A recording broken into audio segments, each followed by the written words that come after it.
1 மணி நேரம் நடக்கணும் ஒரு நாளைக்கு. நடைன்னா உடனே 10 பேர் சேர்ந்து கையை கால் ஆட்டிட்டு எல்லாரும் ஒன்னாச்சு, எடப்பாடி என்ன பண்ணாரு தெரியுமா, ஸ்டாலின் என்ன பண்ணாரு தெரியுமா, அந்த படம் இப்படிலாம் கதை பேசிட்டு போகாதீங்க. நான் பல கூட்டத்தில் பார்த்திருக்கேன். 10 பேர் ஒன்னா நடப்பாங்க, ஊர்வலம் போற மாதிரி. அவங்க பேசுறதெல்லாம் மன பதட்டத்தை உருவாக்கக்கூடிய விஷயமா இருக்கும். அதுக்கு பேரு நடைப்பயிற்சி இல்ல. நடைப்பயிற்சியை தனியாக மேற்கொள்ளுங்க. ஆணும் பெண்ணும் கண்டிப்பா நடக்கணும்.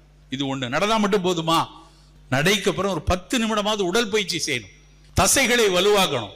நல்ல டார்சிப்ளெக்ஷன், நல்ல காலை தட்டி தட்டி காலுக்கு எக்ஸசைஸ் பண்றது, குவாட்ரிசெப்ஸ் எக்ஸசைஸ் பண்றது, ஹாம்ஸ்ட்ரிங் எக்ஸசைஸ் பண்றது, இப்படியான பயிற்சிகள் ரொம்ப ரொம்ப அவசியமான விஷயம். தினசரி ஒரு 10 நிமிடம் உடல் பயிற்சி, 5 நிமிடம் நல்ல மூச்சு பயிற்சி, 7 மணி நேரம் தூக்கம், 3/4 மணி நேரம் நடை, 10 நிமிடம் உடற்பயிற்சி, 5 நிமிடம் மூச்சு பயிற்சி, கூடவே உணவு பழக்கம் இருந்தால் இந்திய தேசத்தில் இந்தியர்களாவே இருப்போம்.